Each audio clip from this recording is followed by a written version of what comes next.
Well, welcome, Jessica. How are you today? I'm great. I'm so glad to be with Good. you. I am so excited you are here. I feel like I know I already said this to you, but I'm going to share with the listeners that I'm interviewing Riley's mommy today. So I'm a little bit giddy and excited and have been telling all my people. So Yes, thank indeed. you for being here. My one of my kids was like, "How did you get her to agree to be on your podcast?" And I was like, "I just sent her a message and she said yes." Yes, So indeed. it's anyway, thank you for being here. I'm really excited to talk about all the things. It's my pleasure. But before we do that, can you introduce yourself? Yes. So my name is Jessica Sinarski, and um I've been trying to figure out how to say what I do because Yeah. what I do has morphed over, especially over the last couple of years. So I am an author, I'm a speaker, I'm a licensed professional counselor of mental health and a certified adoption therapist. And really, the main thing I want to do is come alongside people and help restore hope in broken places. That Mm-hmm. is really that is my mission. That is my heart. And so that happens a lot in the world of foster care and Mm-hmm. adoption. I spend a lot of time there, and I spend a lot of time in schools and working with school systems. So that's that's the uh, that's the work side of me. I'm also a Yeah. mom of three boys Okay. and live with my husband here in a little bit gray Pennsylvania. Sad. I know today I live in the Pacific Northwest and it's supposed to be really hot today, like 100 degrees or something. Oh my. But I'm in my basement and so I'm freezing cold. So I have like my hoodie on and my blanket and but I'm like excited for the hot weather. So I'm sorry that it's gray where you are. It's all Maybe, right. it'll warm up. It's plenty warm. That is Okay, not a problem this summer.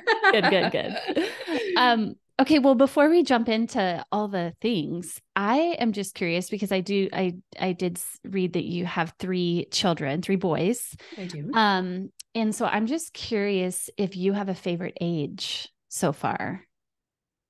That is an interesting question. So my boys are currently 14, 12, and 9. And I Okay. feel like we've been in a bit of a sweet spot for a few years Hmm. where they're old enough to do a lot of things themselves, and their personalities are starting to shine through in new Hmm. ways, especially as my older boys are hitting that tween teen stage. Yeah. I feel really lucky that we had the luxury of not having a trauma history and Hmm. some secure attachments that make that I think have some protective factors, as we Yeah. know. So Yeah. I really don't take that for granted as I'm parenting, and I think it lets me savor things in a sweet way. So Hmm. I feel like that 7 to 12 range is pretty fun. Yeah. But I've enjoyed the teenage years too so far. So we'll see how it Yeah. goes.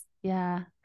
I have four kids and my oldest is an adult now. And Okay. so I feel like I've parented every age, although we find that we're still parenting our adult. So there's that. It's Yes, just different. It's just it different. is. It is. And I would agree that like the preteen and then teen years are super fun. But I just remember with my oldest, who's now 22, almost 23, just like her junior and senior year of high school, it was just so fun to be able to just like sit with her. We'd watch Gilmore Girls or, CSI or some of those things Yes, after the other kids had gone to bed. And sure. that was just really fun to be like, for a minute, I don't have to be mom. We can just hang out. Right. Yes. So, yeah, Yes. that's fun. That is a special thing as the kids get older. So I'll be interested to see how that plays out with my boys. But I remember enjoying those kinds of things when I was a teenager. Like Yeah. I never dreaded the teenage years the way that I feel like a lot of people dread them. Yeah. Um, I also dealt with some postpartum depression in the early years, Hmm. and I loved my kids when they were babies and all of that. But It just adds a layer to it. it adds a Yeah. layer. Yeah. It adds a layer, and there are ways that our kids are dependent on us when they're little Hmm. that can impact, I think, parent nervous system differently. Yeah. Not better or worse. There Sure. are certainly challenges as they get older, as we know all too well. But I think there are joys at every stage and there are challenges at every stage. And that's just kind of, I've tried to keep that as my mindset and enjoy the things I enjoy and know that they won't last forever. That's right. The tough stuff won't last forever. Yep. Yep. That's good. Yeah. Well, that's fun. I just always like to start with kind of a fun question. So, okay. So let's just jump in first talking about the school system and educators. I know you do a lot of work with educators and training schools, training teachers, training school counselors, to just better understand trauma and how it affects the whole body, how it affects the brain.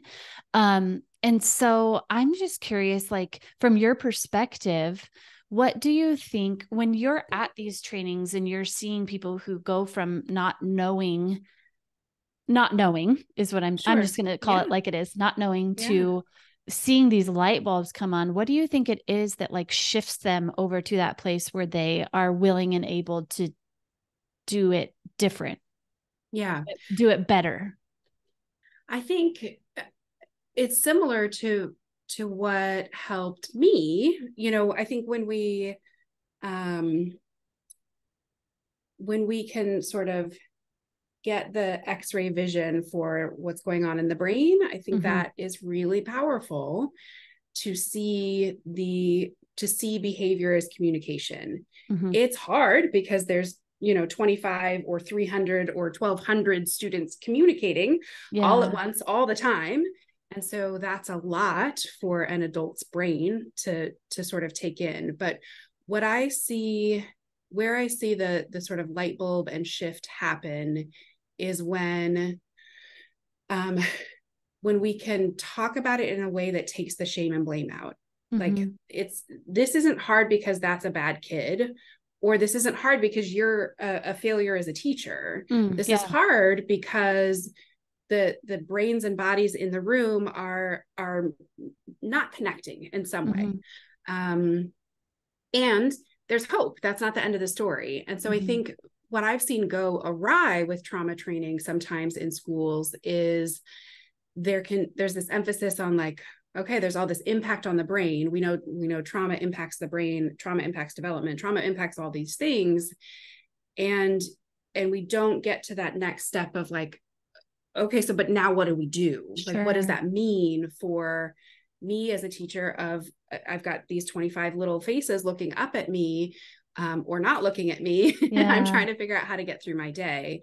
And so I think the approach that I see being most helpful is when there's a coming alongside of the adults. As you well know, I see that in your work as well, that we have to be in this together. It's not a shame and blame, but hey, we're all on team Riley, we're all on team, whatever the kid's name is. And honoring that that's hard for all the parties involved in different ways, and still choosing to come together and find our way through. Yeah. How, like, where does it start though? Like, do you get a call from the principal saying, oh my gosh, I just realized my school is not doing well? Or like, where does it start for a school, an entire school or a district, or even, to say, this isn't working, we need to do better? That's an interesting question. So in my experience, that comes from a few different places. It can be a principal that decides, you know what, we need to do this differently. So I'm going to be in Paineville, Kentucky next week for a situation much like that, where there was a school counselor had been at a conference that I spoke at, and she said, hey, this is the stuff, like trauma and the brain and getting the senses involved. And, these are the things that I really think would help our school that is dealing with a lot of trauma. And the principal was like, yeah, okay, I can see how that would be helpful. Let's do this. And so we're going to get together. We're going to do some training for the whole school staff. So bus drivers, kitchen staff, teachers, the counselor, the principal, everybody everybody who's interacting with kids, because nervous systems are nervous systems are nervous systems. And so it's not realistic to expect every teacher to be the safe person for every single student. We want to broaden the possibilities. So I realize I'm getting off topic. So no, you're good. This is good. Yeah. So it might be a principal that says, yeah, we should do this differently. It might be at the district level that's saying, hey, we're seeing behavioral incidents ramp up, or we're struggling with this problem chronically. I wonder if this is part of what the issue is, and how can we address that? And so how they address that can look a lot of different ways. And I think this is part of what leaves a lot of educators frustrated, is addressing it might include, an administrator saying, okay, let's buy this program that promises to do X, Y, and Z, and then it doesn't really deliver on those promises. And the district spent millions of dollars, and we've got some posters to hang, and we went through some training, and staff are still feeling burned out and not really able to connect with their students in the way that students need. And then it can happen. I've seen some instances where there's an active like parent-teacher association or active homeschool association that wants to support the teachers in getting what they need. And so they might do fundraising or try to help host events or things that help support shifting culture in these kinds of ways. I'm trying to think of what else I've seen. Another thing I see a lot is maybe a district or a school is interested in moving in this direction, or has maybe heard a little bit about trauma or like the adverse childhood experiences study, ACEs study. And so they might send some staff to a conference to dig in a little bit more. So one of the conferences that I love, that I've gotten to be a part of, I think maybe since year one or two, I think it's the 6th or 7th that's coming up in February, is the Trauma Sensitive Schools Conference. Okay. It is held every year. It was in Georgia a couple times, and now it's been in Texas the last couple of years. I think in 2023, it's going to be in Dallas. And it's just a wonderful time to come together and say, hey, we know there's a problem. Let's unpack this a little bit. And there's lots of different workshops to go to. And this year they're gonna, one of the keynote speakers is Nadine Burke-Harris. Oh my gosh, that's amazing. Yes. Who is the author of The Deepest Well. Thank you. Yeah.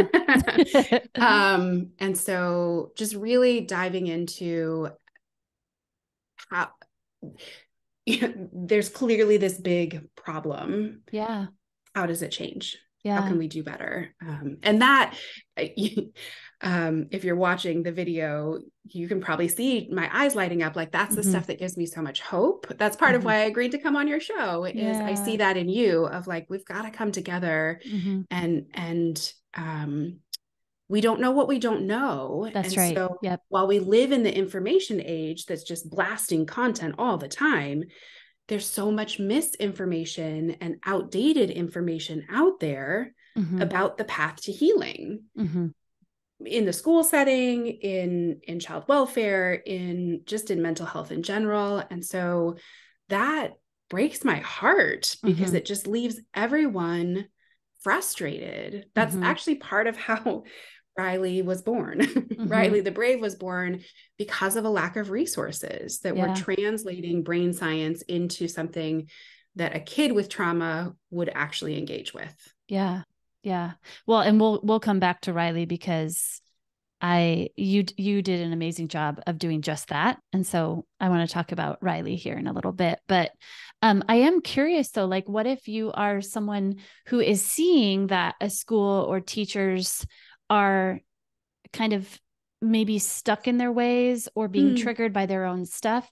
How do you gently say, hey, there's a different way that we can change this culture? It doesn't have to be, especially, I see it a lot more with teachers who have been teachers for a long time. Sure. Yeah. And so, they've been a teacher for 20 years and they just are like, this is how it is, right? Yeah. Yeah, sure. So how do we say it in a way that's like, would you be willing to do better? You know? I do know. I know exactly what you mean. So I will say one of the things I just come back to over and over and over again is PACE, is Dan Hughes' model of being playful, accepting, curious, and empathic. Mm-hmm. So as we approach tough conversations, I find myself pulling from those concepts regularly, where let's say your daughter's third grade teacher is just kind of drill sergeant, and your daughter's struggling and anxiety is going up, or where it's triggering some tiger moments, some big, angry outbursts. And then I want to approach that teacher with PACE and say, and maybe I'm empathizing with how hard it is to have 25 kids and you're trying to meet all of their needs all the time. Or maybe I'm curious with her about, or him, the teacher, about what they're seeing in the classroom. Hey, Sally has had some tough stuff that's happened in life. Let's say if there's a trauma history, there's been some tough stuff, and we've found some things that tend to help her. I'm just curious what you're seeing, sort of how do things usually go for a kiddo who struggles in the ways that she struggles? Would you be interested in maybe hearing some of the things that we've seen help? Those kinds of conversations that come from curiosity, empathizing with the teacher who's just trying to get through their day, and maybe even, I'm trying to think of even accepting sometimes that this, like, I get that it might sound like I'm trying to tell you how to do your job. And I really, that's not my place. I don't want to tell you that. I just know what tends to help Sally. And we've also been just learning tons about the brain, and particularly the brain and trauma. If it's a trauma situation, if it's neurodivergence, like whatever the situation is, that coming in as a fellow learner, on a path to try to make their job easier and Sally's experience easier, that tends to be a helpful approach. Okay. I have had, I mean, we could talk about other ways to do that, but that tends to be what I see help disarm the defense brain in the teacher. Like we want upstairs brains. We want that thinking, problem solving, connection seeking brain on if we're going to have any hope of trying this new way, because trying something new requires that big, powerful thinking brain. And when we're like, if I'm Sally's teacher and I'm seeing defiant behavior, I'm seeing disruptive behavior or shut down behavior, then the adult brain's natural response is to go into defense mode. Stress goes up, right? Power and control, the need and want for power and control goes up. So as the parent, I'm trying to empathize with that. Now, parents who are listening right now are like, oh, gee, I have to now empathize with one other person. You have got to be kidding me. Right.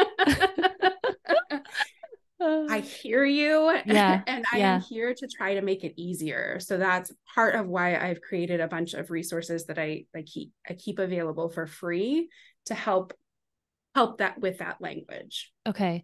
So kind of along those same lines, like we're talking about starting the conversation maybe with a teacher or someone at the school, but what about like parents who really feel like they have to advocate for their child because the conversation is falling on deaf ears? Like, what would your advice be for those parents who might just want to like throw in the towel and be like, I guess this is just how the school system is, First, I just have a ton of empathy for that feeling, because there are times that we speak up and we speak up, or we try and we try, and that's all coming from, especially if you're parenting a kid who has some challenging behaviors. your own depleted nervous system, where you're trying to get this other adult on board with what you are already struggling to do, and is taking so much effort. So it's normal. It's normal that you're feeling sort of worn out and weary. I think those are moments when activating that. I'm a mom, so I think about mama bear.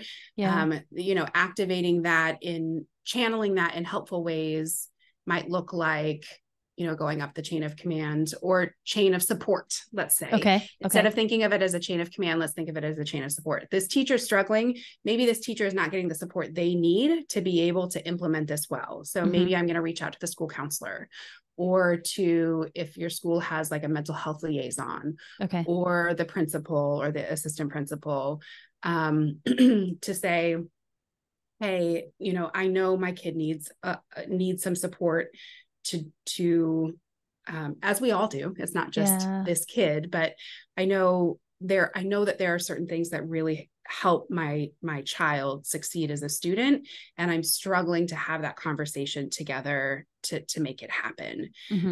Do you have advice? How can we come together as a team? I know you want what's best for your teachers and your students. I obviously have a vested interest in Sally's well-being.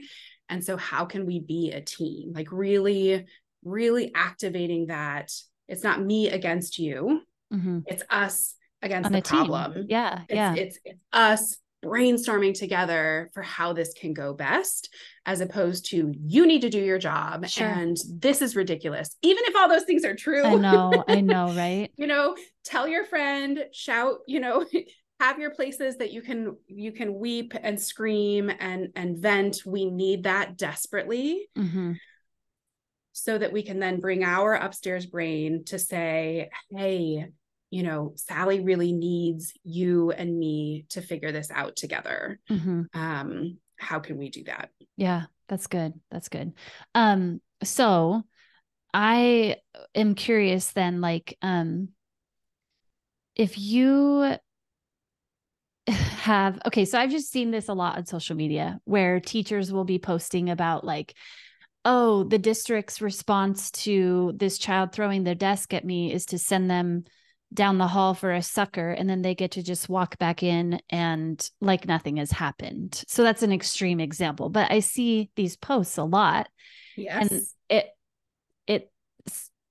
it's heartbreaking to me, because I think what they're missing is the regulation piece to that they're not just letting this child get away with throwing a desk and saying, here's a sucker, but it's deeper than that. It's helping them regulate and get back into their upstairs brain. And so how do you help teachers see beyond that the district is not just saying, here, put a Band-Aid on it. Well, I think there's missing pieces on both sides there. So I think we're missing understanding the senses on the teacher side.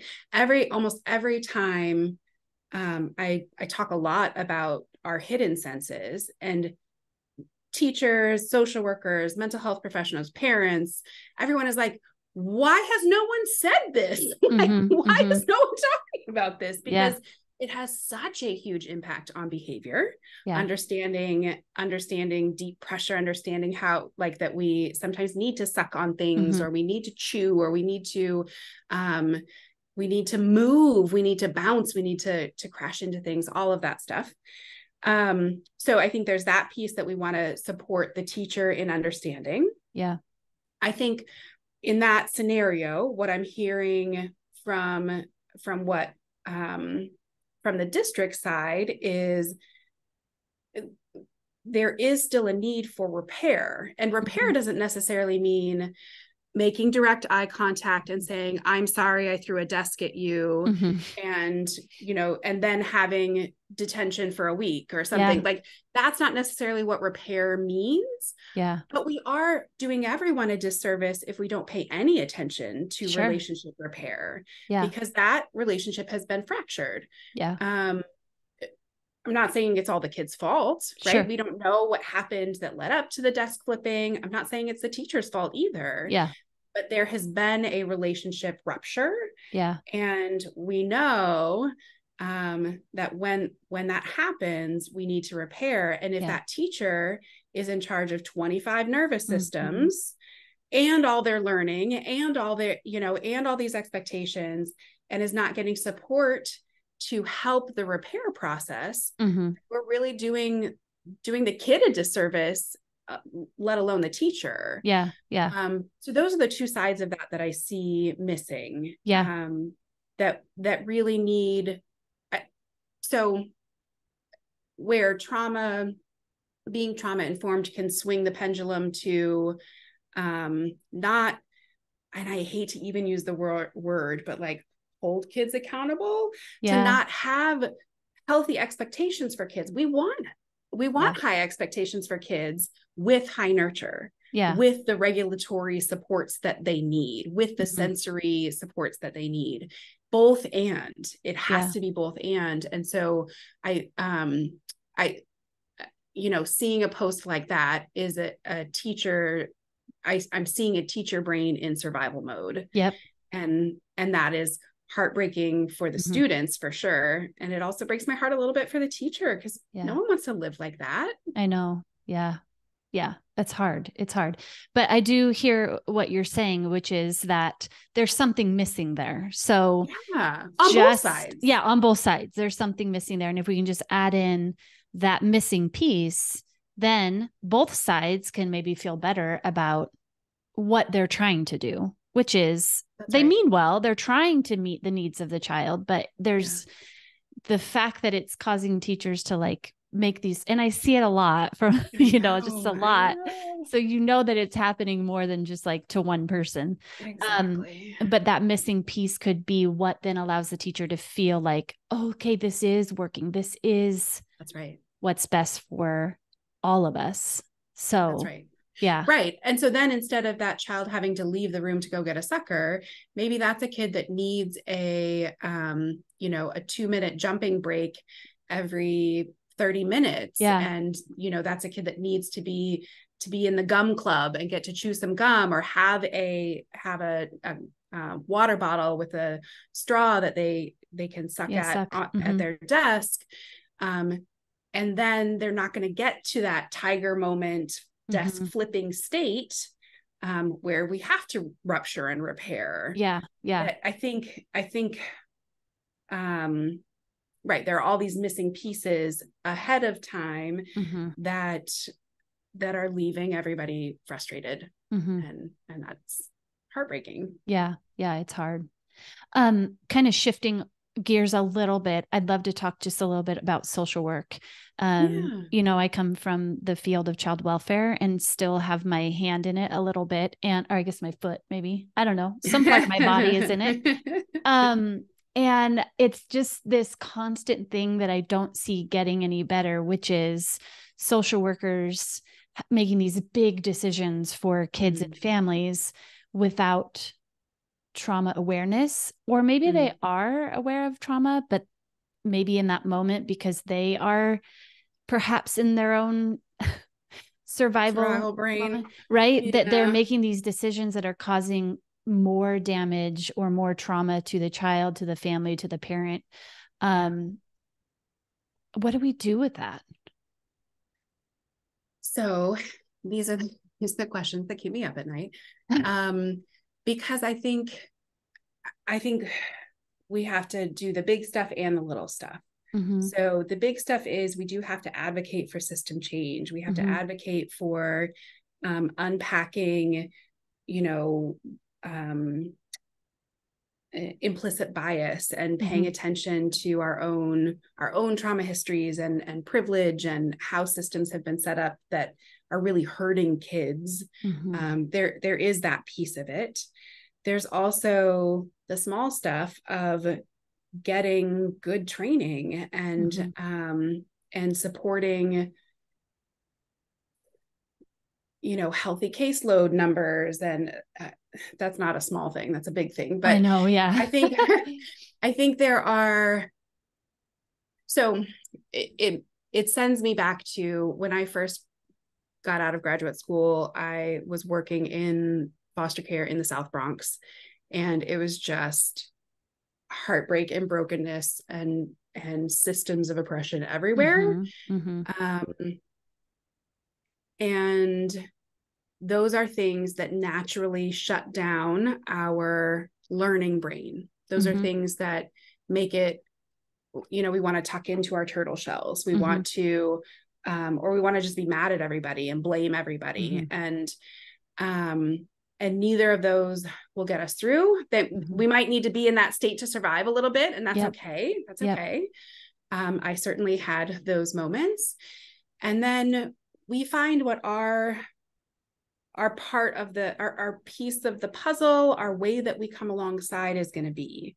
Mm-hmm. And so maybe that's some advocacy. Maybe that's being on certain committees. Maybe that's being part of, maybe that's seeking some of your own training and trying to get your agency to fund it, or bringing, if you have had some training that actually does seem to impact outcome, making sure other people know about it, sharing that news with people so that the word can get out that it doesn't have to be like this. Like I think of, I haven't watched it in years, but the show Friends, there's this scene where Joey has done an infomercial and he's like, frustrated because he can't open the milk carton and, gosh darn it.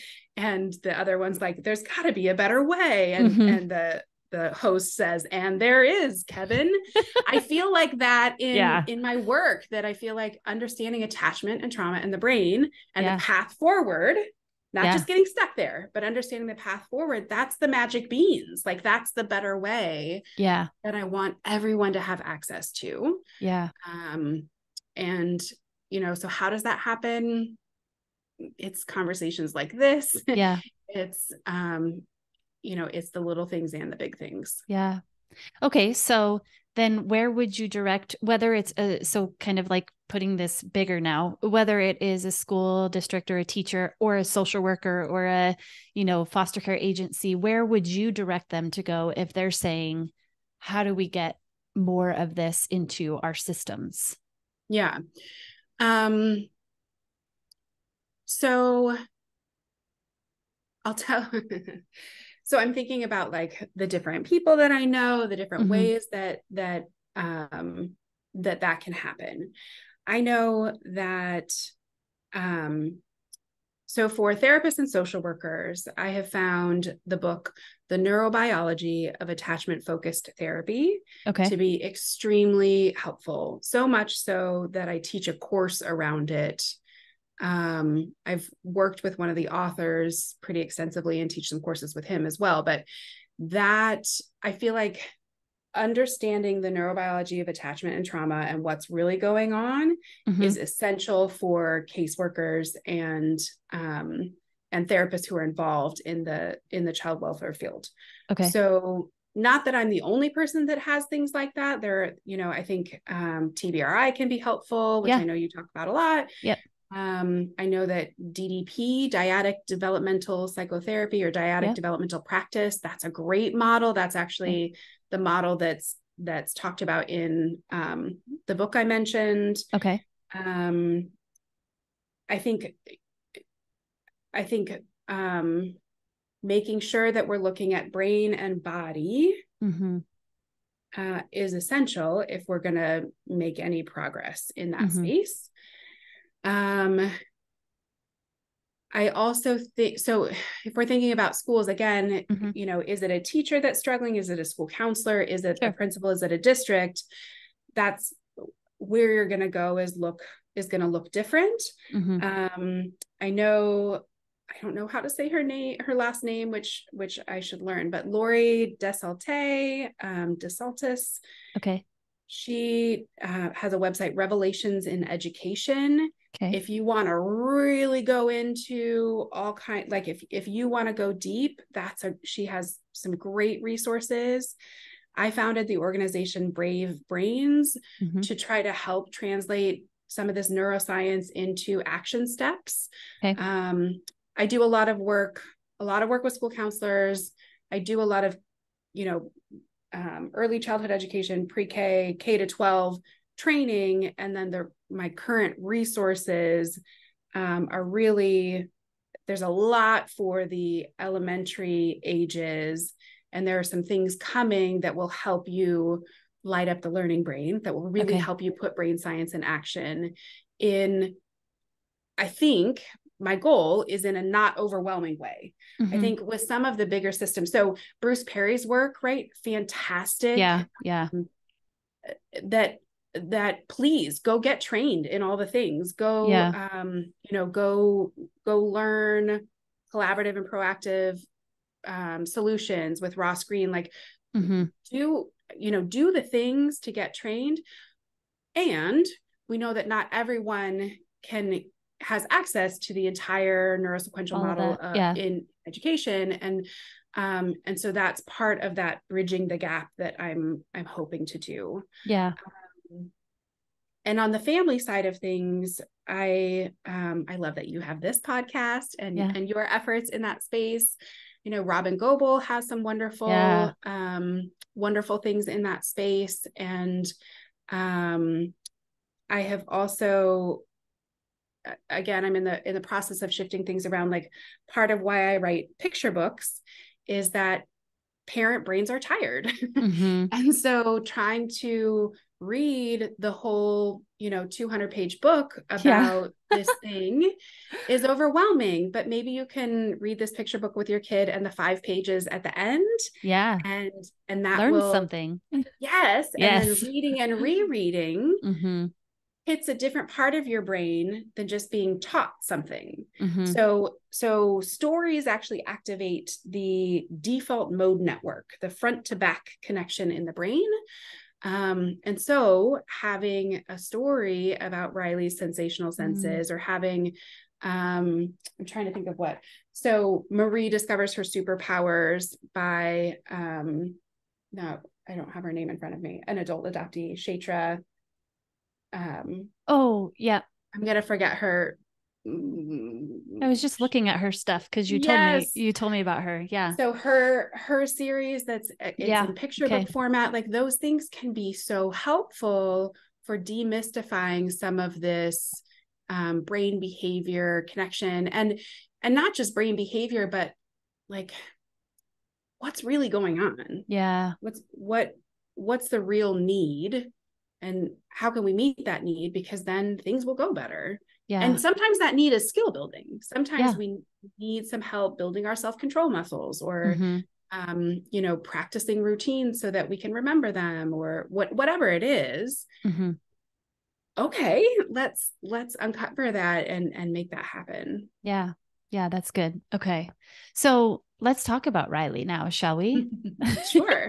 Now that we've solved all the problems, everybody knows all of the ways that they can now we can feel overwhelmed and learn all the things.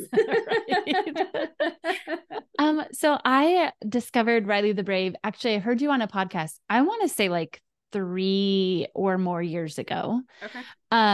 Because it was right before we adopted our son. And I was like, what is this Riley the Brave? And discovered Riley the Brave. And it just has been like, every time that you come out with something new, I'm like, I feel like I'm the first one to order it. I'm probably not, but I'm like so excited because Riley the Brave, was that the first book? Riley the Brave. Okay. So it just is so well done in the sense that like, you can really picture, like, even the picture of the insides of Riley all kind of twisted and turned, like that's exactly how it feels. And I don't know, I use it with all of my families now. I would say like 90% of the families I work with, I get that book and we read through it. But like, they're all like, yeah, I feel that way sometimes. Right.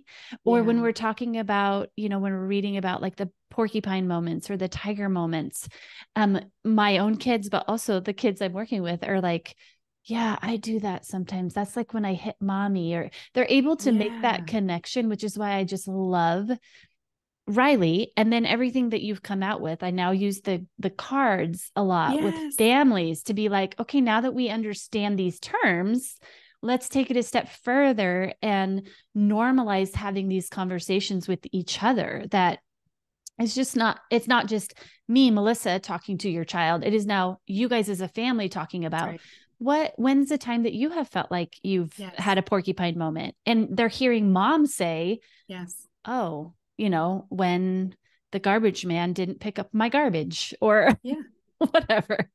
So anyway, all that to say, that's just my plug to say Riley the Brave Appreciate is the best it. ever, right? So now that I've said that, tell me, how did Riley become Riley? Yeah.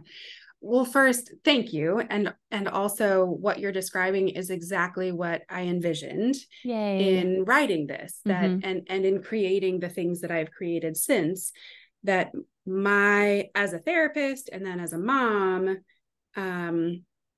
understanding the science is all well and good, but Mm-hmm. how are we having the conversation? Mm-hmm. What does it look like to be able to rupture and repair? And I Mm-hmm. think the magic that I sort of stumbled into, or feel like I really feel like it was a gift, is those, thinking about those tiger and turtle and porcupine moments, because it takes the shame and blame out of it. Mm-hmm. So how it came to be is I was actually working on a book for parents at the time, and had been doing a lot of work digging into the science of what was going on. I had been working in the field of trauma for 15 years, I think, at the time, almost. And the questions around the table as I was meeting with professionals was still continued to be, but how do we teach the kids? Mm-hmm. How do we teach families? What does this look like in practice? That's all Mm-hmm. well and good. Upstairs, downstairs brain, great. Yeah. But how? How do we go forward with this?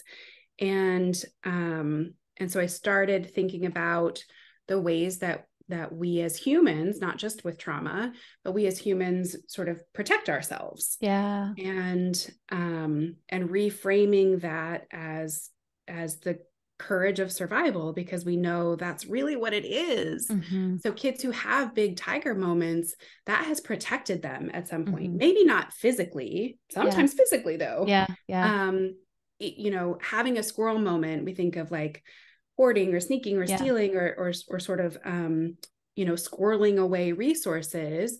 Again, maybe they actually physically had to do that, Mm-hmm. or maybe they had some experience of being hungry, and so to not be in that dangerous position again, there are these behaviors that linger because it's survival. Mm-hmm. Yeah. So they may have had to be brave like a squirrel, and Mm-hmm. now they still have squirrel moments, and that's hard. And if we can make sense of it that way, like, oh, squirrel brain got so loud and you took your sister's candy, and or you like, that is so different. So it does a couple things. It helps the adult's brain stay out of defense mode, right? Yeah. It helps us stay regulated. It gives a fighting chance of that kid actually hearing what you're saying, as opposed to, we do not steal in this home, or I'm not raising a little thief. Mm-hmm. Right? Those things, as much as it's understandable that your downstairs brain says that, Mm-hmm. That's not something that's actually going to shift. That's not going to bring relief to that child's squirrel brain. Right. And so I think, so literally I was swirling around in all of this research and practice. And I was getting ready for bed one night and had already turned off my light, and had this picture in my head of a bear in a red cape, and his name was Riley the Brave, and he had elephant parents. And I turned on my light and jotted a little note next to my bed and went back to sleep. And that was the start of Riley the Brave. Oh, I love that. I have been asked at different times, like, why Riley isn't a girl, or if we I think Riley is a boy because I'm surrounded by boys. So I have 3 boys. My husband's a big boy. And so Riley came out as a boy. But the elephants are purposely not named and not gendered, so that every family can, it's a blank slate for families. I love that. Yeah. And I know there is absolutely a need for representation in children's literature, and I want all races, all people to feel represented, but I stuck with animals in this series for that purpose, so that everybody could find themselves in it. Yeah. Well, it's really well done. Thank And you. so you have written how many books now at this point? So the fourth in the Riley series is an activity book, and it is Okay. just now out as this podcast releases. Okay. Okay. It is brand new. Riley the Brave's Big Feelings activity book is 160 pages of putting this stuff Amazingness. in practice. And really, so literally, you talk about social workers making these big decisions. Yeah. And as I was putting the book together, I had reached out to several different people for input. In all of my writing, I'm always asking a lot of, I want to make sure that it's meeting the needs. Mm-hmm. And one of the questions I got from a young social worker was, I have to have these conversations about if kids feel safe, or if they're, if they're, how they're being treated. And I don't have the words for it. Like, I don't know, can you put something in there about that? And so I reworked one of the sections in the book to give language to that, to give the adults language to use with kids, to talk about safe big critters and what that means. And so I feel like my hope is that this feels a little bit like a coming alongside. Like, this is the book I would have wanted as a baby therapist, social worker, because we get this training in school, and then all of a sudden we're out in the field and just like, I'm supposed to do what? I know. I'm supposed to know the answer to what? I know, right? It There's is so much pressure. bonkers. Yeah. It is wow. Yeah. And so that's really my hope with the whole series, but particularly with this activity book, is to just come alongside and give language and strategies and lighten the load a little bit for everyone that's trying to do this hard work. Yeah. Well, and so thank you. I was able to look at a copy of it ahead of time. So thank you for that. Yeah. And so I just loved that it really is like parents, caregivers, social workers, teachers can learn something from it while they are doing it with the kids, right? Yeah. And just the different activities too. Like, there's some activities that are about writing. There's some activities that are more like, oh, I'm losing my word, like interaction between, yes, right. right? Playful. And there's Yeah. playful, Yeah, yes. absolutely. And there's some activities that are like, cut this out, and it's, so I just love that it wasn't just a fill in the blank, or, that it just is such a variety. So I get the worksheet thing from a practicality standpoint, but I really was intentional. A lot of the clients that I worked with they weren't pen and paper. It wasn't a pen and paper situation. And so I really tried to make the book adaptable to all kinds of different ways that our brains work. So you might, even with some of the activities that do invite drawing or writing, a lot of times there are try this sections throughout the whole book. Yeah, I loved that part too. Good. Yeah. And they include adaptations to say, like, hey, maybe writing about this doesn't work for that kid. Play about it, sing about it, draw about it, do it in the playhouse, do it in the sand tray, go for a walk and talk about it. It doesn't have to be, let's sit here and write in this book, because that's not how all of us process information best. So I'm glad that came through. It totally did. Yeah. So I'm excited. I pre-ordered a copy as soon as I saw that it was going to be released, because I was so excited. So I think that was like a month ago or something. Anyway, but I have been able to see it, and I can say, like, it's amazing. But I didn't have any doubts, because everything that you have put out so far is just like so helpful for all of our kids. Yeah. And that's what it is, right? It's not just kids from HARD, or not just kids in the schools. This is like all of our kids.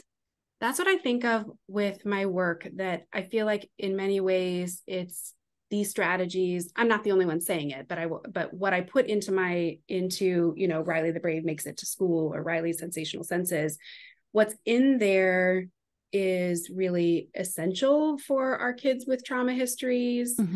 but it's so helpful for Mm-hmm. all of us. We all have porcupine moments. Yep. I read Riley the Brave Sensational Senses with one of my boys, and when it first came out, and he, after it was done, he put his little hand over his heart and he's like, that really touched me. Oh my gosh. Okay, no Yay. one else reads the book. It was worth it for Yeah. this. Like, Yeah. he gets it. He has had some Oh. tiger Yeah. moments, and Yep. his senses bother him. You know, they are beautiful in some ways. Like, he is my most mindful. Like, he has these little mindful moments in nature and those kinds of things. And he has one type of sock that he can Yeah. wear ever. Yep. Sure. Yeah. Yeah. Period. Yeah. And so, yeah, so that's really my hope with all of my work, that kids can feel seen and safe. And so, so there's the Riley series. There's also Your Magic Backpack series. So for those who are watching on video, Yep. there are picture books that have more words than the Riley series, partly because they're intended to be used in schools more. Yeah. And so providing some of that language is helpful for the adults involved. Yeah. And then coming soon, like maybe just right around when this podcast airs, we'll see how the publication date goes, is a brand new nonfiction picture book about the brain. Your Amazing Brain, the epic illustrated guide. Oh my gosh, I'm so excited for that. Oh, I cannot wait. Where do Upstairs, we find that? Downstairs Brain, yeah, like all the good stuff. So stay tuned. If you are wherever you're listening, if you go to jessicasinarski.com, you'll be able to find it. We just settled on the cover, so that is officially official, and illustrations in progress, and we're really trying to get it out for the school year. I'm so excited. Yeah, Yay, that's awesome. Okay, cool. Well, I feel like we went over our time, so I apologize because I want to be mindful of your time, but this has just been so much fun. And before we go though, can you just tell everyone where you've given, usually I ask like, what are 3 resources, but you have given us so many resources. 47 resources. Yeah. So I'm going to take all of those in the show notes. You also gave me some that you had sent to me. So I'm going to make sure every resource is mentioned. So my question to wrap it up is just, how can we find you and learn more about you? Or maybe a school is listening to this and says, how do we get her? Yeah. Where do we find you? Yeah. So if all of those resources feel overwhelming, ignore all of it. Just tell your downstairs brain, it's okay. It's okay. We're good. Come back upstairs. If you go to jessicasinarski.com, you'll be able to navigate through to what you need. Bravebrains.com is where to go for the world of education. And I really want to just hold your hand through the process. So you're always welcome to reach out. You can reach my team at info@jessicasinarski.com if you want to send an email. I am always curious what's on your mind. What do you need? Even as we were talking, I was thinking about, it might be helpful to have a resource about how to approach teachers if you have a kid with trauma. Like, what can that there's your next project. Exactly. I have 40. If my director of operations listens to this, she's going to be like, no. You have too many things to do. But anyway, I always have ideas going. So please do send an email, and you can follow me. I'm most active on Instagram, but Instagram, Facebook, Twitter @Jessica Sinarski. Okay, cool. Well, I appreciate you giving me so much of your time today, and it's just been so much fun getting to know you. Yeah. So thanks, Melissa. Yes, thank you.